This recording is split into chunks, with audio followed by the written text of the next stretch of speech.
In today's video, we're going to talk about how Apple changed the industry with their M1 chip. Please hit the bell notification so you'll be alerted to our next video release. And now, on to the show. Whether you love them or hate them, the tech industry could not have come this far without the contribution of Apple.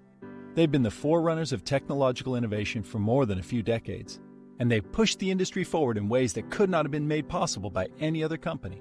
From the launch of the Apple II in 1977 to the unveiling of the first iPhone in 2007, Apple has made significant strides to make our lives better. Since then, Apple's been hard at work in search of the next big thing. Whether it's the iPad, MacBook, AirPods, Apple Watch, Apple Music, iCloud, or Apple TV, the company has continued to diversify into different markets with new and exciting ideas. This hunger to create something new is the backbone of Apple, and they've continued to grow to become the first company in the US to reach a market value of $2 trillion. According to the World Bank, global GDP was $87.799 trillion in 2019, and Apple's market valuation is 2.36% of that total. Their market valuation is 9.7% more than that of the United States, which has the world's largest economy with a GDP of $21.43 trillion in 2019. Even when compared against tech juggernauts like Amazon, Apple surpasses them in terms of net worth. With so much press about Apple not being innovative anymore, the company decided to go back to what they used to do best, make home computers. And this is where Apple has truly started to shine once again. With the introduction of the ARM-based M1 chip debuting in the MacBook Pro, MacBook Air, and Mac Mini in November 2020, Apple has shaken up the CPU industry in a big way. So let's take a look at how Apple managed to change the landscape of modern tech with its M1 chip. Challenges with the previous chipset. Before we look into Apple M1 chips, let's first take a look at what issues Apple faced with their previous generation of chipsets. Apple initially started making their home PCs using the PowerPC G5 processor. However, this was not a feasible option for their portable lineup of computers, as it would be extremely difficult to integrate the G5 chipset into a small, compact body. Instead, they decided to partner with Intel in 2005 to start production of the chipsets that would power Apple's MacBooks and Mac Pros. Intel had the opportunity to make the processor for the iPhone, but they turned it down, thinking it was very unlikely that Apple could sell enough iPhones to recover the cost of producing the chips.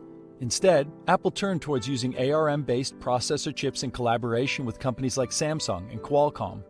Now, Apple has partnered with TSMC as they have a less competitive culture when compared to Samsung. It was reported in December that Apple has taken up all of TSMC's 3nm production capacity. Around 2015, when Intel announced its new 6th-generation Skylake processors, it was met with a lot of criticism about its performance. This was the beginning of the end for Apple's relationship with Intel, as it was becoming increasingly evident that Intel's CPUs weren't cutting it.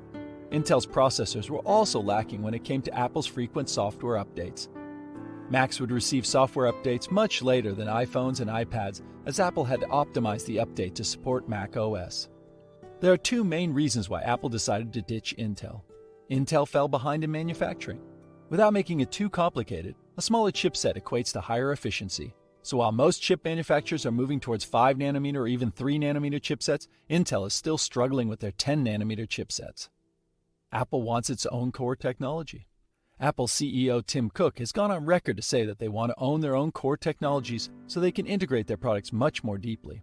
This was one of the primary reasons for splitting up with Intel, as their Intel-based MacBooks could not run the apps and software from their iPhones and iPads. M1 versus the rest. Remember how we mentioned that Apple collaborated with other companies to create their ARM processors? Well, they decided to use their ARM processor architecture to create the M1 chip. There was a stark difference between how Apple's iPhone and iPad performed and behaved in comparison to their MacBooks and Mac Pros. In response, Apple wanted to create an ecosystem that would allow them to integrate their Macs and handheld devices together. To achieve this, the M1 was born. As the M1 chip is made using the same ARM architecture of the iPhone and iPad, it is now able to run iOS apps directly. This allows developers to create and optimize their apps and software for only one platform, which can run across all Apple devices. But now you might be thinking, what will happen to the software designed for the x86 chips? Well, you don't need to worry about that either, as it's possible to run those programs using Apple's Rosetta 2 software. So you might be wondering, how are the M1 MacBooks different from other computers? Well, let's start with how similar they've become to Apple's other products. Just like iOS devices, The MacBooks are now able to launch an app almost instantly. The display turns on the moment you wake it up, the battery lasts a full day without having to be charged, and they're completely silent. These are all features that are commonly found in iPhones and iPads, which are Apple's biggest cash cows. The M1 chip also offers a level of performance that has never been seen from any other notebook chipset. According to Geekbench, the M1 processor absolutely crushes the Intel-based MacBooks in both single-core and multi-core benchmarks. As for the GPU performance, the M1 is on par with NVIDIA's 1050 Ti and AMD's RX 560. If you don't understand why that is so impressive, then allow me to explain. Simply put, the NVIDIA and AMD GPUs are dedicated graphics cards. That means the CPU and GPU units are separate from each other. This lets the CPU and GPU operate at peak performance as both units are independent of each other. What makes the M1 so impressive is that the GPU is integrated into the CPU, which means that the CPU houses the GPU unit. Despite what many tech enthusiasts would call a limitation, not only does the CPU outperform most other processors in the market, but the GPU is also capable enough to compete with laptops using dedicated GPU units. And the cherry on top is, the M1 does this without overheating while only using up very little battery. However, the most interesting aspect of the M1 chip is its built-in neural engine, which is designed to accelerate machine learning. The future of Apple's M1 chip. By now, it should be obvious how important the M1 chip is for the future of the tech industry, and Apple is making significant strides in integrating it into their new line of MacBooks, MacBook Airs, iMacs, and Mac Pros. Apple has already released their next generation of M1 chips called the M1 Pro and M1 Max.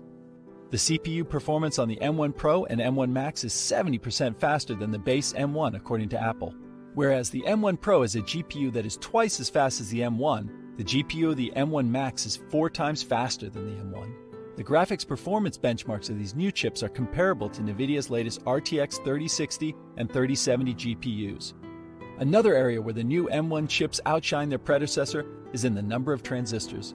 The M1 Pro has 33.7 billion transistors, and the M1 Max has 57 billion transistors. Both of these chips are built on the industry-leading 5nm processor technology, and they both have a 10-core CPU. These new chips are extremely efficient and require a lot less battery power. All of these specs seem impressive on paper, but what does it actually mean for Apple in the future? Well, Apple MacBooks and Mac Pros always felt like they've been somewhat held back by Intel. The processors Intel made for Apple could not seamlessly integrate the home computer experience with Apple's other devices. That is all about to change finally thanks to the M1. There's no doubt that the M1 was exactly the breakthrough Apple was looking for. And now that they've found it, the sky's the limit. What sets the M1 apart from the rest of the offerings from Intel and AMD is that it's basically a mobile chip. Yet it is not only on par with the best processors, but also ahead of many scenarios. Combine that with excellent battery life, impeccable efficiency, and state-of-the-art machine learning technology, and it's easy to see why the M1 is considered such a game changer. That's like a lightweight boxer stepping into the ring with a heavyweight fighter and somehow winning the match. This entire concept of using a mobile chip to power a home computer was completely unfathomable until Apple made it a reality. I hope you enjoyed this video. Be sure to subscribe and turn on your notification bell so you don't miss any of our upcoming releases. Check out our playlist for more videos. Thanks for watching. See you guys in the next video.